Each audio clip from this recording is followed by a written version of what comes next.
Nous devons ensemble avoir conscience que nul autre que nous-mêmes ne viendra sauver notre nation et que cela exige de chacun de nous une mobilisation tous azimuts. Bana Congo, ekomitango to telema, to simbana na loboko, pe to sala pona ko bundela ekolo na biso, etando mobimba ya ekolo pe ko batela ndelo nyonso ya ekolo na biso. To sanga na biso ba. Ekolo Congo démocratique ezali ko bundisama na etumba eyo Rwanda ememi pe na makambo mabe, ko boma bato, ko nyokola bango nzela ya ba M23. Bazali ko bundisa biso, oeleko eye ekolo ya biso ezwi nzela ya botombwami. Kokabola biso mpe koyiba bozwi boye nzambe apesa biso. Makila mosopani mingi, bomoibwa bato bobebi, zamba nde ezali kosunga molongo mobimba. Bomoibwa bato bokomi mpasi. Tozali na ndingisa banso ya kobatela ekolo mpe lisanga mpona likambo ya ekolo. Tosanga na biso banso. Totia pembeni makambo na biso to pe politiki. Tosanga na tobundisa banguna baye balingi kimia te nde likambo ya biso banso tozala lisanga. Tosala ngele. Totika komona baninga mpamba mpe mbeba nyonso. Tolakisa motema mwa kosalisana na bandeko babiso baye bakutani na makama mabitumba. Tosanga na biso banso. Topesa maboko mpe tozala osima ya bilombe babiso ba FRDC mpe na misala minene mia ekolo po ya kozongisa kimia mpe bokengi. Lisanga tobundela ekolo na biso mpe tolonga etumba eye. Batela ekolo, bendele ekoya te.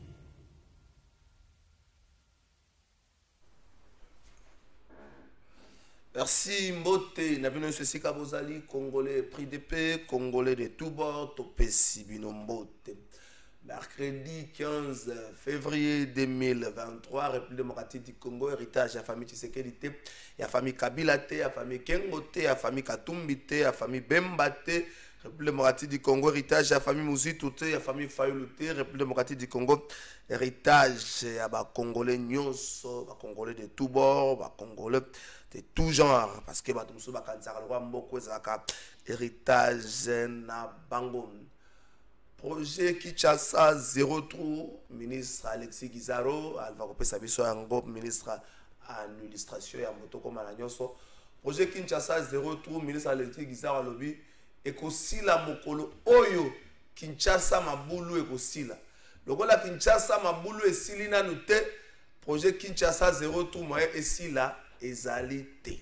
Le bakango lobby na occasion à briefing moko et salemaki briefing boyebi bon mesano et puis ça marque pas ministre Patrick Moyaya oyo ba invita ka ba ministre ya ba secteur nyonso pona ko ya ko limbola maye oyo bango baza ko sala na ba secteur na bango Kinshasa 02 ministre Alexis Guizaro atalisi ete phase ya liboso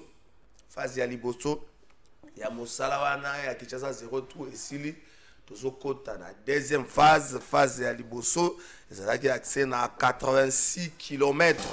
86 km, wana na phase ya mibale, mosala esalami malamu pe bazali satisfait na ba résultat wana. Deuxième phase ezobanda, kala mingi te ya Kinshasa 02 ekozwa une grande partie ya ville province ya Kinshasa, balabala ekozama apesi précision mokabi foko ba Kinshasa 02 ezoya kobongisa balabala nyonso te. Ndenge kombo nango ezobenga ngwa Alpha Image pesa biso ministre à l'administration Kinshasa 0 tozoya kobongisa kaka madusu na nzela. Donc moi esika lidusu ezalaki, moi esika nini ezalaki nesika Kinshasa 02 ezoya kosala musala po bato belé bazaya kozela Kinshasa 02 e banda kobongisa nzela nyonso na ministre atalisi ete Kinshasa 02 ezoya kobongisa kaka esika oyo moi lidusu ezalaki pona projet ya construction ya banzela na ngambo ya Kasai atalisi ete contrat oyo Craig 7 azalaki nango basili kokata yango po ete Craig 7 a honoré contrat surtout na timing oyo bapesaki basili kokata contrat wana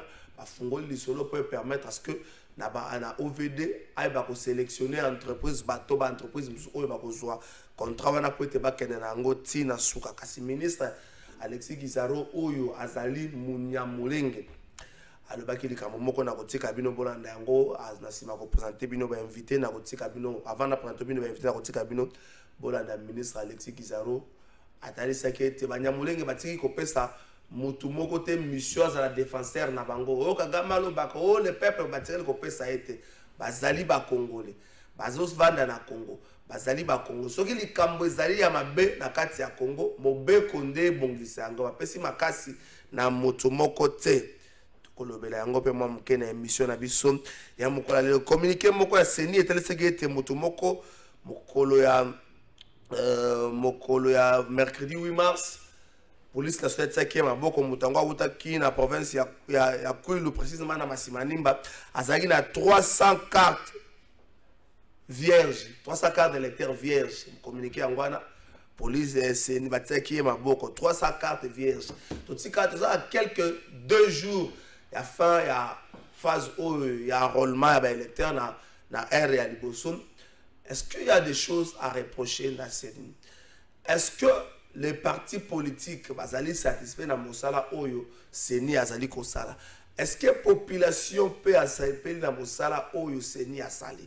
Est-ce que seni a adressé l'imo côté à contestation à processus mobimba?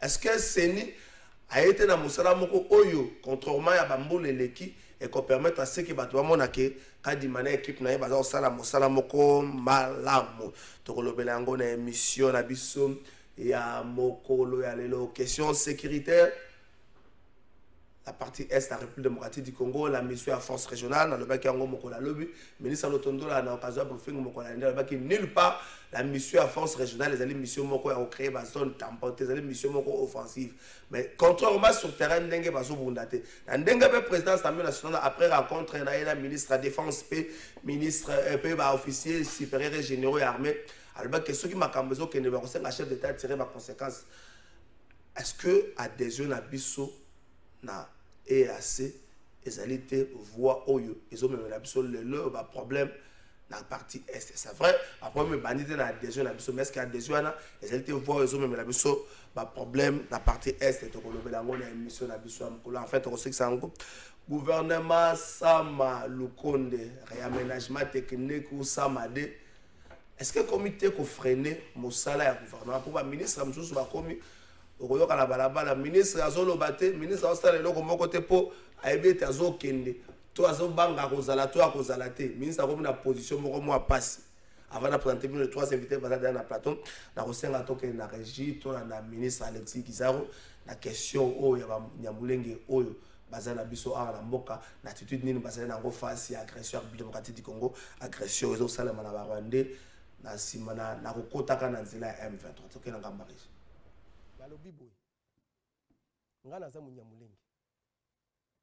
et je suis fier de l'être. Nakosenga kan jamais nzambe abotanga ndenge mususu po ndenge nzamba salangai ayebi po nani. Alors natikala kosenga te ou bien munyamulenge moko atikala kosenga te na mboka fulani na mboka Rwanda aya awa pona ko régler ba problème na biso. Jamais munyamulenge moko asala démarche wana. Bien au contraire. Ba guerre kili oyo eleki oyo Rwanda za kosala biso par ba mouvement interposé soki yango ndezalaki solution ndelelo je crois que bitumengo za susu mais au contraire eloko baza kosala kaka baza ko créer division lisusu makasi soki solution na bango ezaki pona ke oyo kolukila biso soi-disant kimia. Mais au contraire, toujours comme on a que baza ko créer les sous division parmi la communauté en Mboka. Et biso en tant que communauté, ezala tutsi ezala banamulenge ya banyamulenge tozana besoin ya bitumbate. Tozana pour ça que Mboka na biso to vivre na kimia. Toza na gouvernement, toza na tata mokonzi ya Mboka oyo aza ko prendre en charge ba question wana. Le lobby awa toloba ya solo. Il est vrai que nakati mboka na biso ba extrémiste pe bazali. Ba sepela peut-être na longi nanga te zolo nanga ba mona mwa mulai koleka ba sepeli nango te. Nzambe mutakela nga bongo. Alors ba extrémiste wana la seule réponse ya kopesa bango ezali au travers ya loi. Ba o baza ko meka les lobbies à Moni Muninga Nanzela, Alingi Kosale Mabe, c'est la loi qui doit s'occuper de lui. Nous l'avons vu ici à Kinshasa. Il y a eu des tentatives. Tata Mokonzembo a télémaki, gouvernement est télémi. Je me souviens, ministre Mouyaya Aleka qui awa, pour nakoye sabi oyo nyosa komeka, kolandela mutu pona elongi naye, pona faciès naye, mutuana il va subir la rigueur de la loi. Voilà comment on résout les problèmes. Mais comme même la biso bitumba na kati mboka soit disant que tozoya ko salisa une communauté donnée, au contraire, bozo le clabison de bas problème. Bozo le clabison de bas problème. Na bande ko na biso. Il faut que ça soit clair. Merci, voilà, Bolandi, ministre Alexis Guizaro, ministre ITP. Alva Songabiso, retour à ma casse Nabiso. Merci, Alva Image. Fiston Madidi Azalaka na nouvelle là Adolphe Musito, Fiston Madidi na pesi mbote. Mbote ndeko trésor. Mbote pe na baninga on azali ko kabona na bango plateau na tongo ya lelo pe nazali ko pesa ba congolais nyonso mbote particulièrement bandeko na biso bazali na Kwilu parce que pour ton information leader na ngai banda avant déjà na Kwilu. Lobi azalaki na Fwatundu animaki conférence débat oyo azali ko expliquer na ba congolais quintessence ya titrisation na bato soi-disant ba propriétaire ya mabele kasi bazanga mikanda oyo tango investisseur azali koya asolaka na l'état au détriment ya muto azali ko mibenga azali propriétaire ya mabele yango biso tolobaki na offre politique na biso oyo toko offrir moko ya ba thématique ezali ko honorer bato bazali ko benga bakolo mabele bazwa mikanda pe baza lolendo ya kozwa mikanda wana. Merci Jano Lopepe na pesio pembote. Mbote na ndeko trésor, merci beaucoup pour l'invitation. Merci Lipser Mukanza na pesio pembote yo zali mutu ya CRD parti cher ya président Assemblée nationale Mbosso Kodiampwanga na pesio mbote. Mbote ndeko trésor, mbote na ba invité nyonso na bango na plateau.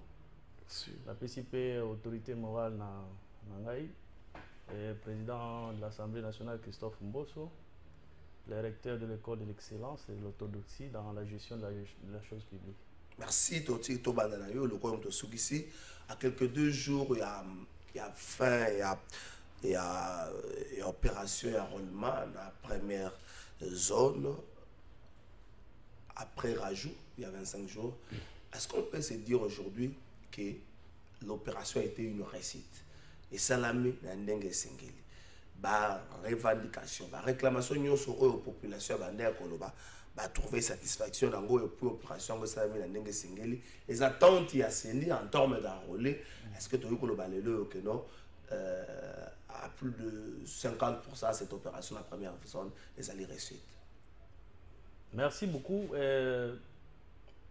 Na motuna wana na lingaki na remonter nano ebita un processus ebandaki awa biso nyonso to relevaki ba faille mingi na processus wana ya beaucoup de plaintes na lolenge ya kosala na qualité ya ba photo na ba carte lenge banda ko bima et na landaka communiquer ya rapporteur ya Seni o ya précisaka que bazali kosala ba effort pona ko corriger ba erreur wana nyonso tout. Effectivement, on a constaté qu'il y a eu réellement ba effort et salami na mwata moko boye pour améliorer pour corriger ba nani wana.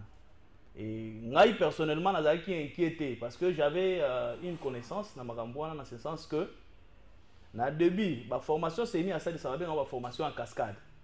On recrute les gens, ba la kisi bango pendant au minimum 5 jours de formation comment utiliser. Généralement, ce sont des nouvelles technologies. Tant que bandara, des fois, ils ont au début, moi, maîtrise les alaratés. Et beaucoup de monde que la première zone, la première ère opérationnelle, la plainte, la coco, c'est là qui est belé.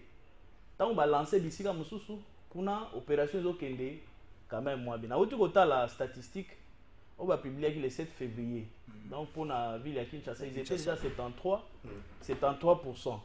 Alors, na 73% na bango bazalaki nango bokomona ke ville à Kinshasa bango ba prévoyaki que ba enrôler 5 419 091 enrôlés. Mais la date, il y a les 7.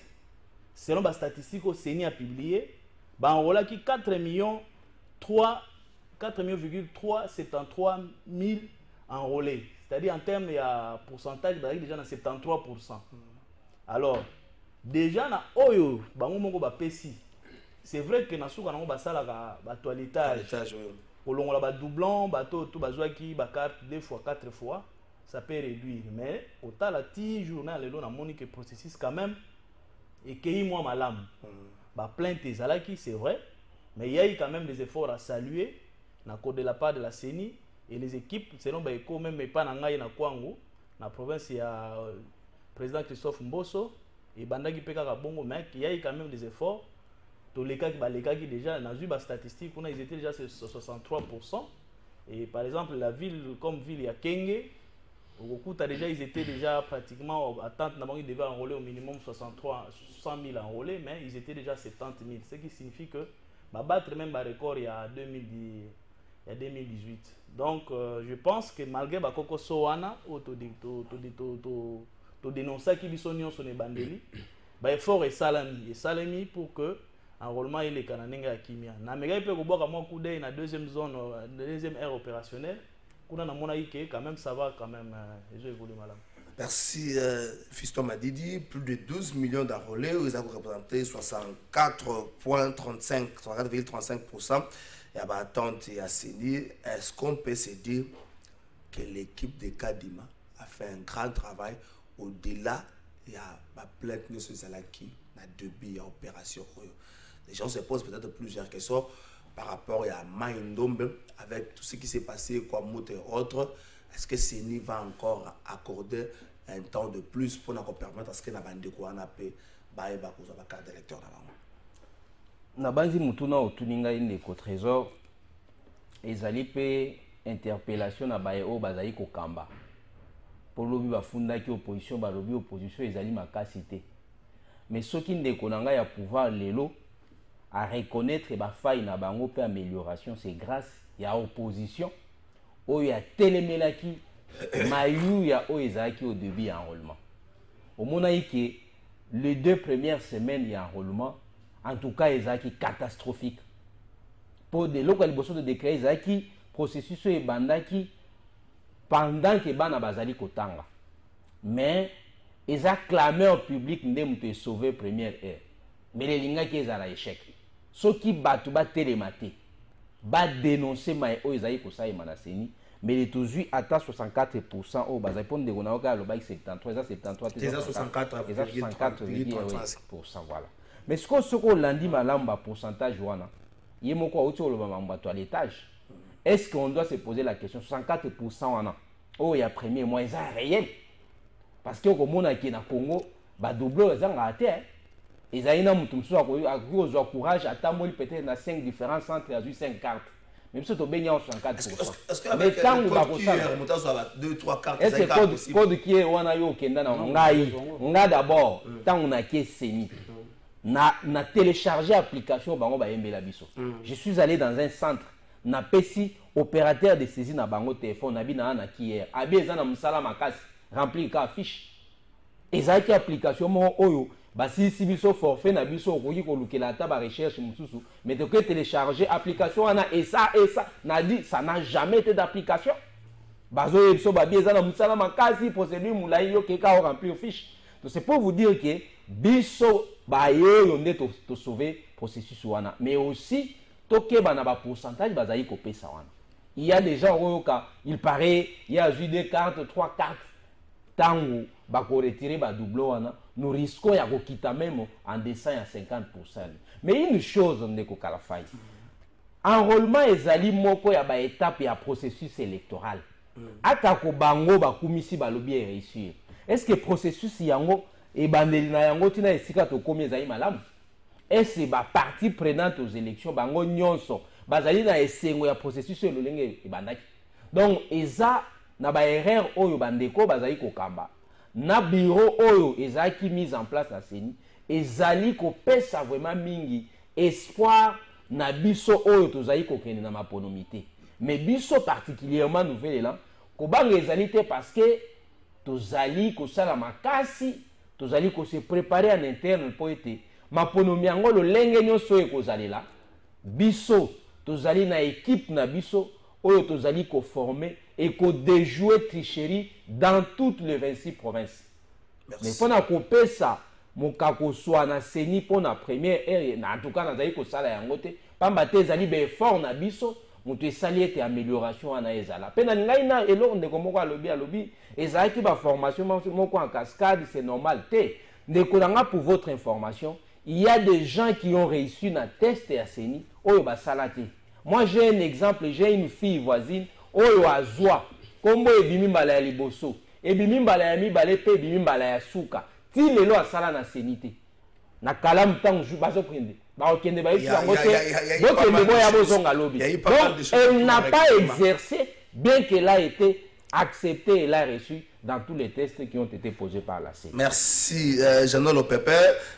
Mongala non ya bato bazui carte d'électeur za mwa muke na se Mongala no Ubangi Chwapa peza mwa muke na se Kwango peza mwa muke na se bino bandeko ya FCC de kanisizalaki ba préalable moko boye oyo ba répondre na yango pour te permettre na bino bozo la carte d'électeur. Mais ndenge tozomona c'est comme si le la train se kitaki na gare moyen était le malisusu ezalité. Parce que Bokete n'a même esprit au IDPS en 2011, c'est de boycotter les élections. Non mais de trésor merci mingi na question na on de Konangai.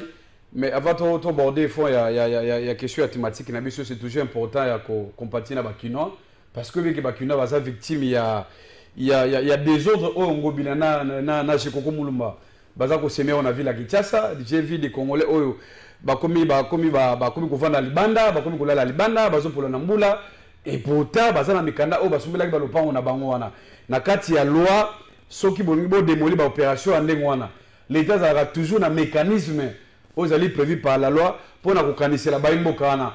Malheureusement ce n'est pas le cas ya ndeko Gentili Ngobila na Chikoko oyo baye kosala c'est comme si baye kosala compte en rendre vis-à-vis la population kinoise.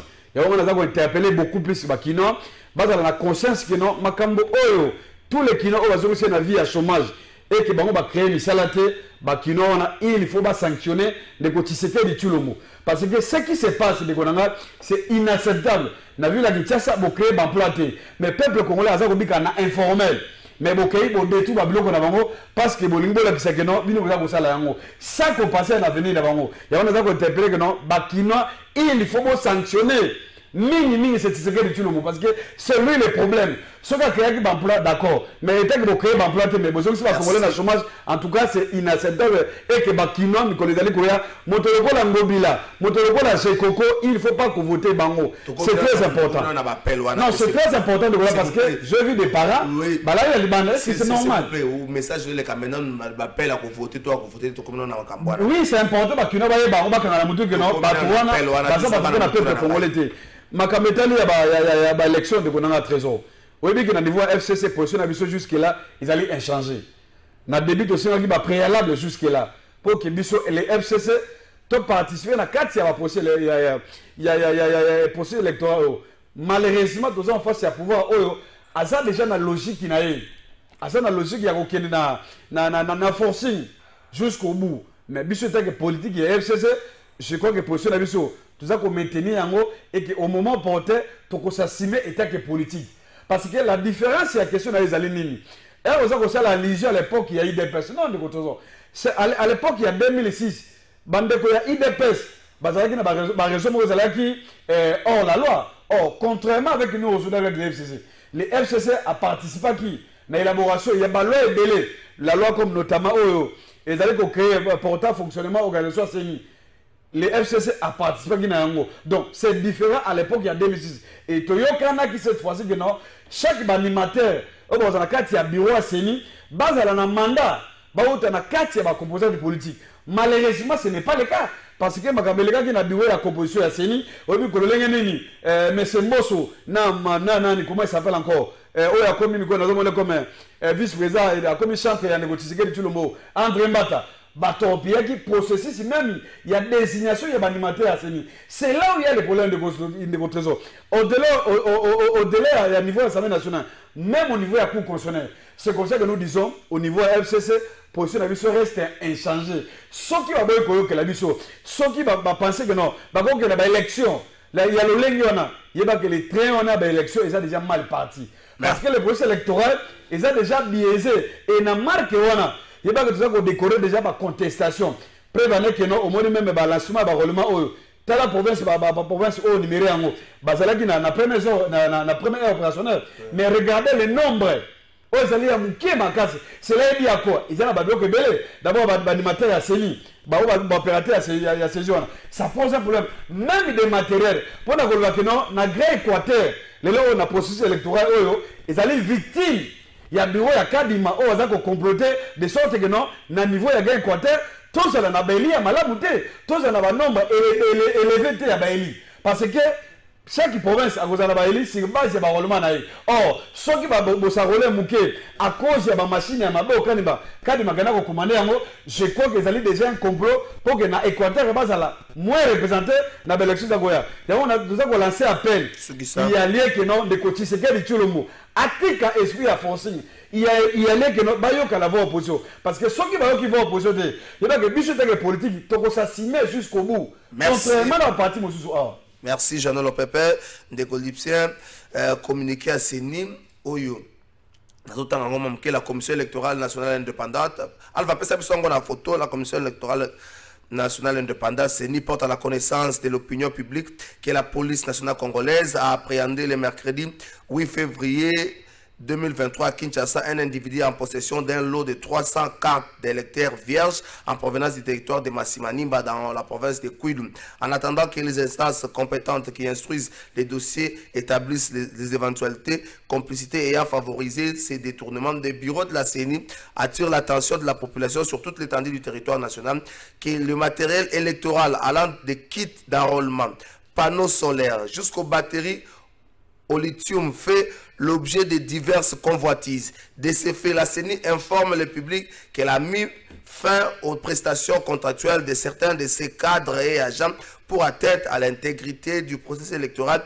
Il s'agit entre autres de les logiciens de l'antenne de Bumbu à Kinshasa, les logiciens de l'antenne de Bomongo dans la province de l'Équateur, le secrétaire exécutif provincial AI de la province de la Mongala. La CENI invite la population à dénoncer aux autorités judiciaires le plus proche tout cas de détention irrégulière de matériel électoral par des personnes non autorisées. Elle rappelle par ailleurs son communiqué de presse numéro datant du 3 février 2023 dans lequel elle avait mis à disposition du public le numéro suivant pour la dénonciation de pratiques inciviques. Est-ce que Motomoko Azala na 300 cartes d'électeurs et singalité to bangela yango pour la suite ya processus. Ce qui motoana azali na 300 cartes na ndenge na ye et ko koloba peke na ba centre mususu bato bakoki kozwa pe ba carte oyo azui mais na fichier azoye banate. Ça cause à la très bonne de Colipsia. Merci beaucoup Nalingaki avant d'aborder question ana. On a ramassé moi ba préoccupation ya bandeko et surtout tant que ba le la makambu ya enrôlement et tant que petit pourcentage effectivement pourcentage n'a pas ça qui a 73% et ali au CENI a publié qui le 7 février. So beaucoup de la statistique ya ville à Kinshasa ils a qu'à 70. Ah aujourd'hui ba ville à Kinshasa ouais ça parce que Kinshasa azali na 4 millions 3,078 donc dans le ville à Kinshasa OK parce que dans l'ensemble ils ont 64%. Oui, ça c'est vrai. Mais na liga qui na loba tant on a moni ndeko na ya FCC abandi ko s'attaquer pratiquement même tout dans la période de la campagne était qu'on s'attaquer par rapport à aux salles malgré la assainissement de la ville. Na liga qui na loba boy. Personne ne peut se prévaloir de sa propre turpitude. Les gens qui condamnés parce que abuki biloko na bango asali et tout ça. En réalité, question à motuna esengeli tomi tuna biso nyos. tomoni tant bazobuka wana bato mosusu batonga na kati ya ba collecteur toloba ke place wana même si un agent de l'état a tekela yo esika bongo kamata mbongo tie na nani est-ce que ali malamu même biso moko ba congolais c'est vrai toza na misala te mais toza na mbongo ya ko somba na ba place oyo et sengeli ko somba te tango ba kobuka to bandi ko loba ke non bazo maltraiter population bo voter nani wana en quelque sorte appel ya civisme appel patriotique et sengeli na biso pe tozaka na conscience que quel que soit mon agent ya cadastre to ya ministère ya urbanisme ya kamati ya pesinga isika ape ya ngana mikanda na pesi mbongo na garder mikanda mais yo moko ko tala keno isika o ba tekela ngai est-ce que zayi malamu na ko tonga wana parce que l'état ninga zala kawana l'état existe même si o atekeli autour wana la lipongi mais eko zala na ngonga o l'état ba ko tala keno ce qui vraiment place wana sengela ki ko buka au-delà peut-être il y a une perte subie par la population mais essayez quand même biso pe population to zwa conscience na esaleli na biso makoki o to zwa kapona ko investir sur la place publique to ko zo makoki wana to ko investir na place moko monique ezali malamu ezo ko détruire l'environnement te botala par exemple à côté ya biso awa na Wileria ozui Nyangwe et comme il polele mais vous allez voir quand même les gens batonga qui même na balabala mais bazana mikanda doit-on applaudir pour na ngai perception wana ezalaki nani alna yoki susu ndeko alozongeli susu ramasser makambu ya CENI désignation ya ba animateur et consensus ndeko trésor vraiment nakoki na ngana ta mususu na ndima ndeko nanga ya nouvelle élan sala observation en ce qui concerne le consensus na makambo processus électoral ke bandeko na biso ya FCC depuis 2006 2018 bino bomona gangsterisme salama na makambo élection awa il y a même un président ya CENI aloba na opposition ke no bogolela na mnoko mboka il a même prévenu l'opposition bogolela na mnoko mboka pendant que l'opposition réclamait le consensus. Leçon nini, courage nini bandeko bayaka na ngo critiquer ba domaine mususu. C'est vrai, il y a des observations à faire, mais on ne peut pas donner des leçons à makambo yo etali banani. Le processus nenge autorité morale ya parti na biso honorable Christophe Mboso a memeli yango. Il y a eu combien de reports par rapport à la désignation ya ba animateur ya CENI. Nous avons même plus de 10 reports. Pendant que même au niveau de l'Union sacrée, on a demandé des reports, consulter, jusqu'à dégager le consensus. Une minute, c'est vrai. Au-delà des critiques, au moins, il y a un communiqué pour dénoncer un comportement. Yamabe et Salemi par rapport, soit il y a un agent temporaire ou un agent permanent. Il faut saluer ça. Dans ce sens que, bon, mon processus électoral n'est pas le trésor, nous sommes liés à la complicité. Les agents ce sont des agents temporaires. Les gens qui signent des contrats pour accompagner un processus. Les CENI a signé un contrat. Et dans ces contrats-là, surtout il y a vol, il y a comme sanction.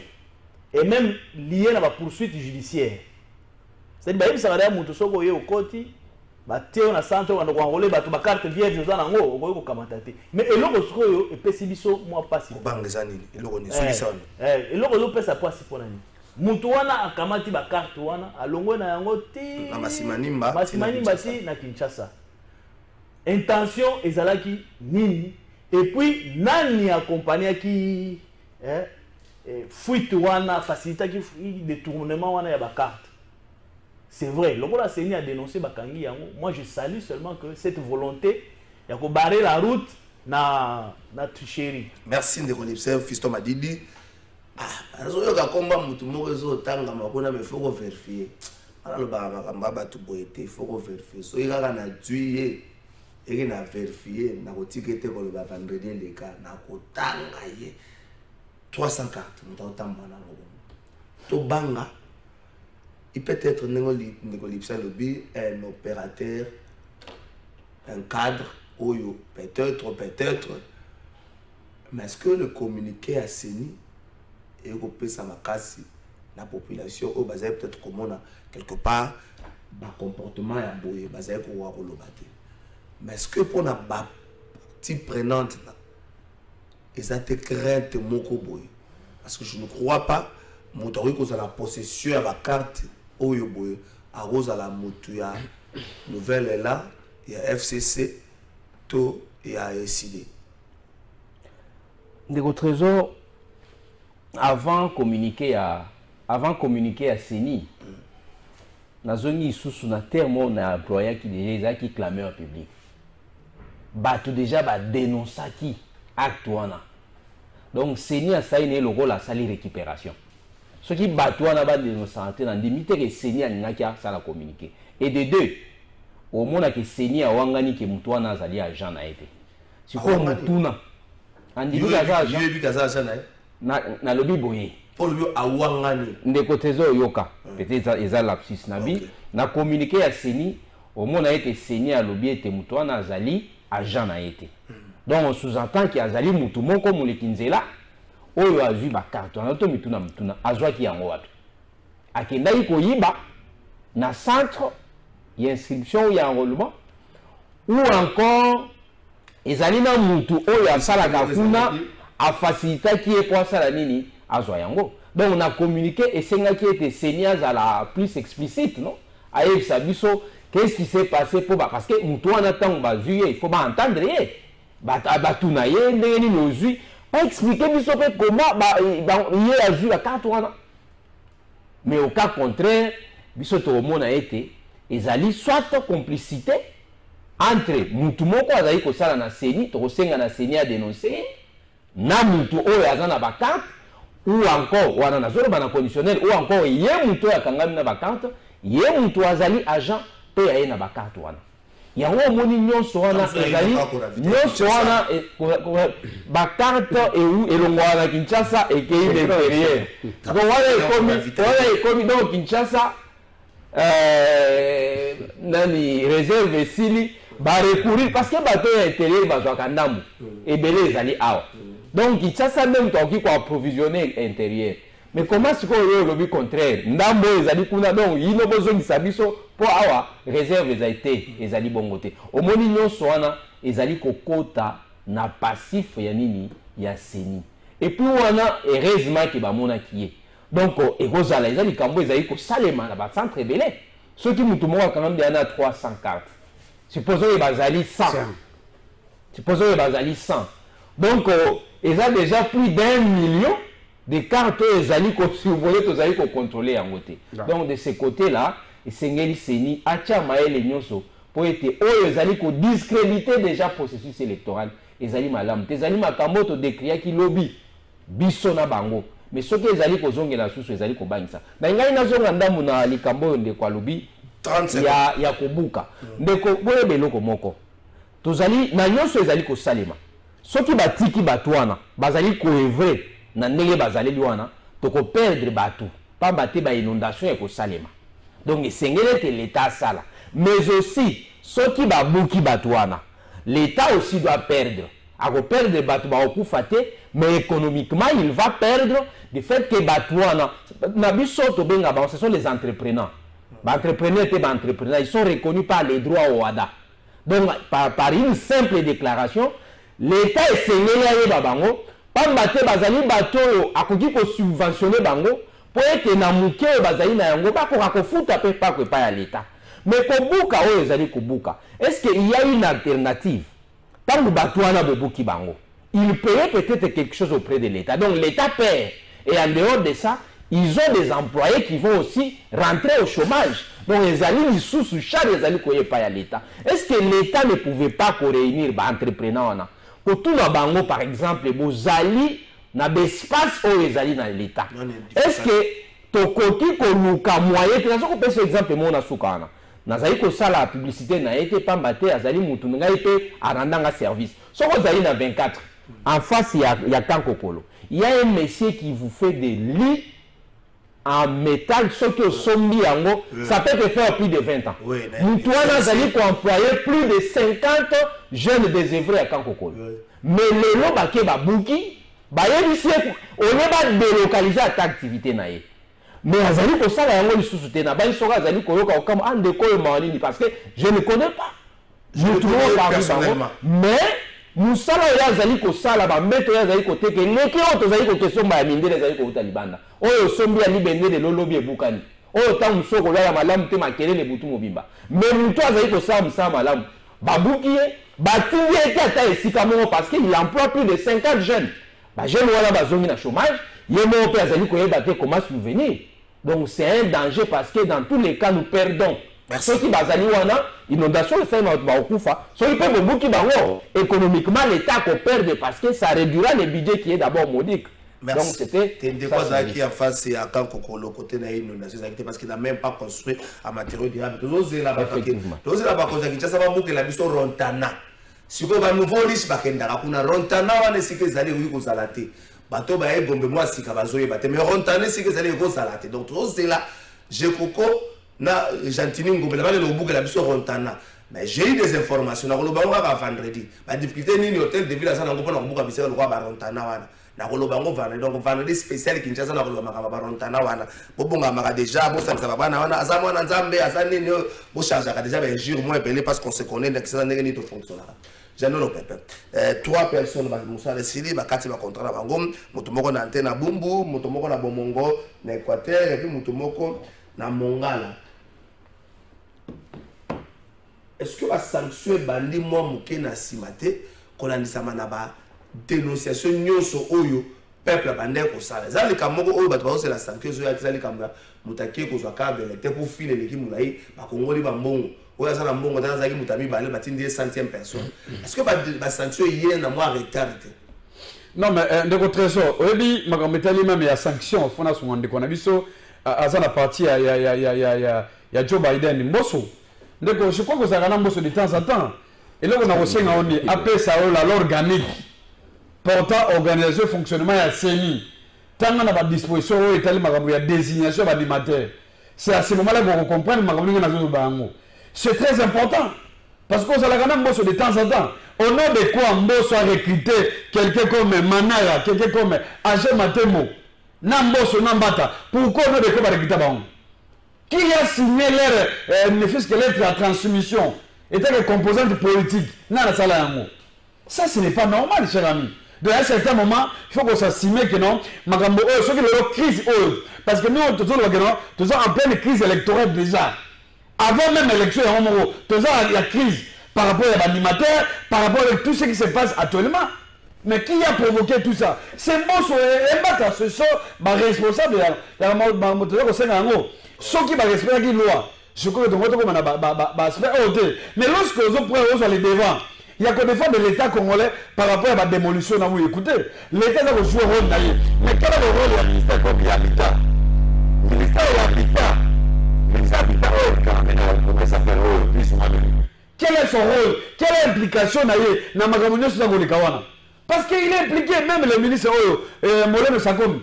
Tous les deux, ils sont totalement impliqués. Pour la gouvernance, ce que vous établir la responsabilité, c'est à tous les niveaux. Comment on a un petit peuple on a été ndeko la biso la mukaza ko banyo bato na futa ba taxe effectivement parce que la plupart on va beaucoup beloko la bangwana ba futa ba taxe provinciale même na niveau ya commune ba recette provinciale on a mboko soko ta muke na commune c'est grâce à ba tenation ba beaucoup bangwana ozomona donc lorsque vous créez l'isalaté pendant 5 ans yango la régime ya Tshisekedi oyo ça la kata yo sacré vous créez mini pour ba congolais wana vous créez l'isalaté bon ne fils que subvention ya ba congolais bo sala ka yango te vous avez seulement pour la Kobuka, vous va congolais Kenda. Ah, ce que vous qui bangwana, ni ça les signes, la zone na chômage. Donc, n'est-ce pas vous voyez que toi ya kuluna et comment dans les sous, vous comprenez? Toi ya prostitution qui numba et comment dans les sous donc, pas c'est que double encore davantage. contrôler ya pe besoin de vivre yango osomona makambo ya seni de trésor non besoin de ça la publicité la bango te mais c'est très important la koloba yango de konanga oso comprendre c'est important parce que avuta ka taxe ya commune mbongo ekotaka batala lokolo ya Vodacom na mela data shop na bango ils sont des Congolais on va ça la kuna siko besoin na ndako comme consommer quel est l'avenir ya Congolais wana yango toza koloba ke non ba Congolais faut pas mayele ke non cette fois-ci il faut vraiment qu'on sanctionne si tous les responsables c'est que du Tulombo makambo tali ya ba sanction au niveau ya CENI mais ba sanction est en retard de trésor ce qu'on telle même ba réclamation de le début la dénonciation de ce qui n'a mis l'émission là apparemment on a l'impression que CENI a ça koyoka batote quand il m'a dit on a baza koyoka ba dénonciation à peuple congolais parce que depuis on est qu'on dénoncer tire le ba pratique wana ba pratique comme ba monnaie chez ba liste et ça pour ça chaque jour ça continue comme ça hôtel local même ba cas aussi ba cas ba sanction mais il est en retard depuis longtemps on est qu'on dénoncer pour donner ces gens ba mesure parce que vous allez toujours distrait parce que quand ma priorité na les allez makambo ya ba dénonciation peuple congolais osomana pona ko langisa que non ba biloko nyonso wana ozakoleka na kati ya bureau ya CENI les responsables c'est monsieur Denis Kadima et son bureau parce que on ne peut pas comprendre les lois ba carte wana ba dévoiler yango plus de 300 cartes et se retrouver auprès d'un individu je pose la question ceux qui ont des bimbo ba o ebima te za combien donc on a mis sur la boucle à saler analyse c'est bien alors oh ebima wana et ça les combien et ngana ko yebi ça que non il y a des noms qui circulent c'est parmi les ressortissants de la province ya Kouilou même ici il y a des noms qui circulent ce sont des ministres ressortissants à Kouilou mais ngana zone la bonne s'il vous plaît non yoka de votre trésor jusque là tu reçois la banquette ceux qui ministre wana n'est-ce pas à se prononcer il y a que biso de retard comme on a eu c'est très important. Il y a eu des montages dans les réseaux sociaux, mais tout ça, personne n'a confessé. Mais tout ça, on sait que non, depuis que nous sommes des salariés de Bakatoua, ça fait déjà combien de jours? Pourquoi la Sénat a dénoncé à Montréal? C'est qu'il y a silence radio. Il y a eu des complicités parce que Baka a dit qu'il y a flagrance. La Sénat, il fallait dénoncer Balamogo. Banquette, et ça, combien de semaines? Banquette, la Sénat, on sait 2 semaines, 3 semaines. Tu as la vérité par rapport à la situation nationale. Ce que nous demandons, nous les FCC, c'est très important de voir. Tel que nous avons dit, oh, quand il m'a dit que c'est le Magambo, il y a Rolement. Et ça passe. Et Magambo, il y a Souko, Magambo, il y a Hôtel, il y a Rotana. Mais on a dit que les gérants Rotana, Hôtel, on a aidé. Merci. C'est très important pour aussi Marondé. Merci Jean-Noël Lopepe. Merci. Qu'est-ce que ça la banquette aux journalistes de poser la question? Jean-Noël Lopepe pour le bagno soutenu c'est ça ayote merci. Toujours changer thématique mais avant cela ndeko Jonathan azana bokono azobe l'insuffisance rénale. Naebi bato spectacle ya basunga ka mingi pour mwana diembela na mutuka. Ana diembela bite papa ana ba kosunga. Soki elite moko aye ba kosunga te. Ndeko Jonathan azali orphelin insuffisance rénale les autres et voilà que nous reçoit la soeur à Libanda mutakopé CPR à mon année déjà la réunion sur le balais aller acte parce que mutakopé CPR moko à mon année les autres c'est $12,000 pour Ndeko Jonathan qui est à Libanda azwa traitement bota la image oya Ndeko Jonathan la appel na eboka ka la numéro wana boye ko sunga na M-Pesa comme Orange Money et si kanyo ce soir c'est parti à la image. Bonjour. Comment on a Jonathan? On a un problème à rein. Rein gauche, rein droite, on a un robéba. Malade de Baningaï, après seulement l'eau et maman. Pour la salle de Barachit, à Makila, la sky n'a pas 2 grammes à Makila, a coûté comme plus de 3 fois. Donc pour nous vivre bien, il faut faire la dialyse la semaine 3 fois. Par séance de dialyse, ils ont coûté $120. La salle vidéo, on a une connaissance vidéo comme elle est. Parce qu'on a un zobela. Donc, on a une petite quantité. Nous autres, ceux qui ont télé le Nangaï, ils ont revimba. Pour la salle dialyse, ils ont le lot pour bien Nangamaï, on a mis là. ba médecin wa lobby il faut na kende libana mboka pour na kende pour basala ngai transportation pour ngane pour na bino na vivre moto andimi à se porter volontaire alors puis ça nga reine na moko aza déjà il faut na kende à l'étranger yango bosunga ngai nyonso boza nango yokomela biso na kende ba opérer ngai puis na zonga Congo pour continuer vie eza na molai na 28 ans eza na 28 ans ndeko na bosunga ngai.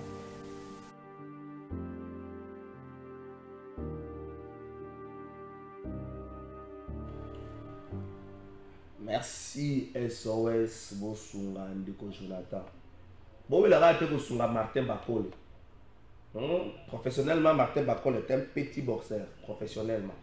Parce que l'organisation Makamboza Ndenge Mususuko, Bounana Tony Yoka, et se conduit comme Ndenge Martin Bakole se conduit.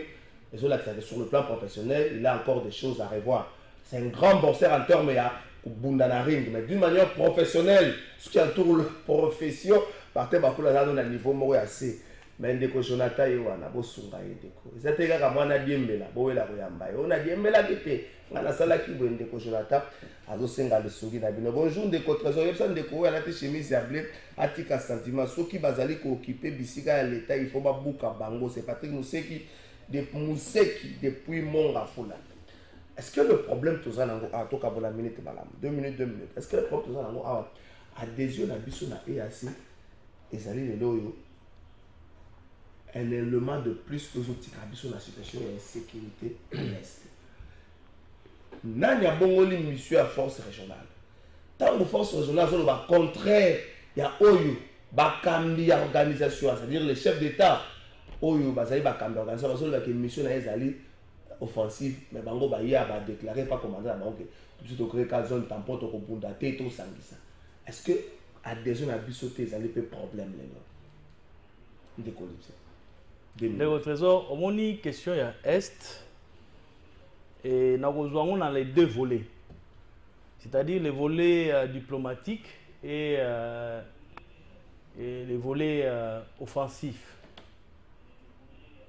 Les lots RDC, avec nos 9 voisins, nous sommes condamnés à vivre avec nos 9 voisins. Photo Vandana Bango, Soukati Liwa. Mais le problème, surtout pour nos voisins, c'est la convoitise de nos richesses. Bango ba lula na bango bomengo ya mboka na biso. Mais na partie où on a le volet diplomatique et c'est na biso monde comme un petit pays.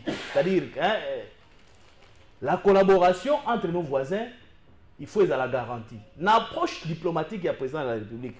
Félix Antoine Tshisekedi Tshilombo. Et à la Kinini, avant de rapidement, comme dans 2 minutes, dans volet offensif. C'est-à-dire quoi?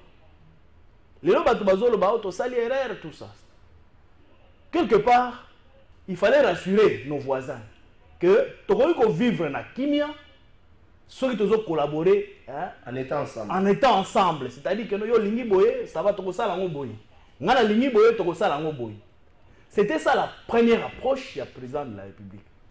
Le la RDC va porter nous adhérer côté adhérer côté.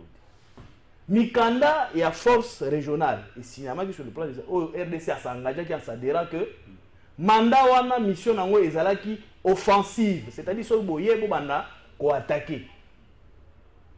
Bisonio sur population to sala il constate monique banda baye bazo ko attaquer te. C'est-à-dire que comme il y a des en attendant FADC, ils ont aucun et le président de la République lui-même a fait ce constat-là.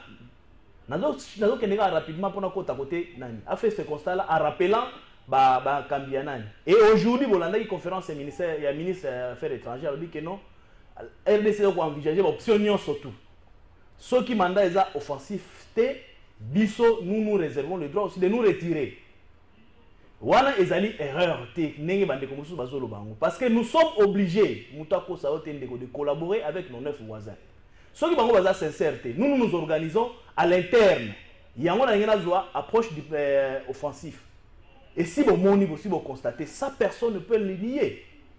Ben fort ils ont déployé na côté armée na biso. D'abord, on a réussi à obtenir le levé de Yanani. Pardon, vraiment, c'est important. Et embargo, on a eu des matériels et tout ça. Besoin de la réalisation sur terrain. Quelque part, objectif est ça que, en attendant, qu'on se débarrasse de Batouana, nous devons être à l'intérieur, tous à la macasse. C'est ce que le président de la République a fait. Les équipements qui sont arrivés dans ma taille pour l'armée. C'est-à-dire que non, le gouvernement travaille dans ce sens-là. Merci, M. Rodipser. Même là, Fiston m'a dit, est-ce que adhésion à l'EAC est appelé le source de la problème? D'abord, on a répondre à comment on a dit qu'on a dit ça. Oui, il y a lobby. Ceux qui battent en chemise bleue, ceux qui battent ngai naza contre kobukate. Je crois landa inga malam. Tena lobby boye. Batouana batongi anarchiquement bazali pe ba agent kozo ya makambo ezali kolekaliwa. Mais loko ezali wana l'état azali ko perdre dans tous les sens. Ezala abukate ako perdre, abuka ako perdre. Mais problème ezali batu lokolo bazali ko sala moi ba activité économique. Bazali bato baoki ko délocaliser, c'est-à-dire l'état ko yiko luka bisika oyo ezali approprié atia bango po ete a gagné nyonso mi ba, c'est-à-dire que bato baokufa lisusu te l'état a gagné pe moi misoli koko taper na libenga ya l'état, c'est-à-dire l'état a gagné eza de bongo nazongi na mambo ya EAC ndeko trésor na banzi à chaque fois to débattre sur sujet wana nazaka très à l'aise et content du fait que c'est mon parti politique qui était le premier à dénoncer l'adhésion à l'EAC. Nangi pena yebisa na ndeko nanga na ngambo ete ko vivre na voisin malamu ezali te kaka forcément okende o adhérer na communauté o voisin azali puisque ba voisin ngo wana bazali mabe pamba te toyebi banda kala ke Rwanda, Uganda bazali bato to vivre na ba malamu te. Donc on pouvait aussi vivre avant adhésion à l'EAC. Mais il y a des Congolais qui allaient au Rwanda faire leur commerce et vice versa. Tout ça qui n'a EACT. Parce que tout le monde qui était, dans la communauté, on a besoin d'un agenda caché et on exécuter encore en forcerie, ça a été exécuté. Vous n'avez pas vu que ce qu'on a revisité la charte créée EAC. Même c'est après la révision de la charte de volet sécuritaire.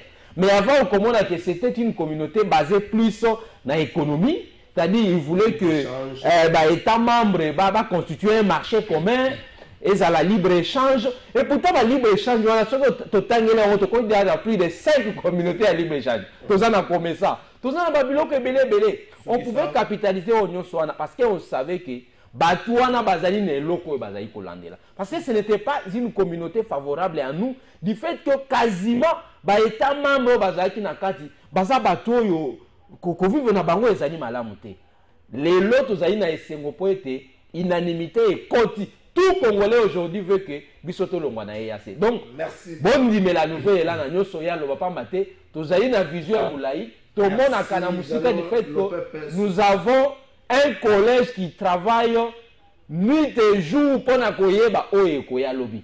Mais baninga mususu bandima ité le bravo pour mon dimier EAC et puis force wana désormais bobenga ngo force sous-régionale de EAC c'est une force de la balkanisation. Merci, j'allais le faire solution. Non mais ndeko nanga je crois que na koloba minité yeba ke mangamba Italie ya EAC. Libulu oto koti nango les responsables c'est négocier que Tilum. C'était pas une priorité à nous les Congo. Il y a encore 4 organisations wana. Mais quand on a traité, tout le monde réclame notre départ dans le traité. Et ça, c'est simple de votre trésor. Et là, on a un nini. Mais c'est Mbosso, mais c'est Mbata, batik administration. Parce que pour le carte à EAC, base à résolution. Le lengeza a traité à EAC, base à résolution. Dans le niveau de l'Assemblée nationale, on peut permettre au Congo, de faire la carte institution. Donc, je n'ai pas base à la courage politique. On a critiqué chaque jour EAC. Donc, responsabilité est à l'Assemblée nationale, base en résolution, on peut permettre de faire tout le monde. Et là, on a mis de Konangaï. Na kati ya EAC, il y a des mécanismes, même il y a des sanctions. pour sanctionner un État membre. Malheureusement, ce n'est pas le cas. Il est prévu même suspension, même expulsion. Mais tant que le Rwanda a agressé le Congo. Mais pourquoi le chef de l'État, EAC, pour les sanctionner le Rwanda? Parce que le Rwanda a une complicité dans le Bango. Et élément à Souka, il y a un député qui m'a écrit à l'opinion que non, hôtel de vie, à Zana Nyongo, il y a hôtel Rotanate. Mais au moins, Bazar n'a partenaire. Parce que nous avons dit que non, ils allaient place, c'est très important. Il fallait qu'on réponde aux députés. Merci, EAC. Monsieur Sili, Christophe m'a dit merci, Lipsin merci, Jeannot Lopep merci. Bakonzi, il y a Kinshasa, il y a un blocage, il y a un blocage pour vendredi na kotia bino makasi toyebisa na population blocage totanga mutazo bloqué comme ça bato ba okende kopesa mbote na tongo mais c'est zo bloqué ba buki ya biso ko rontana ba buka pe rontana ko sala comme mala merci na bino bolanda biso toujours rendez-vous mokolo ya lobby jeudi 10h juste na Congo c'est pas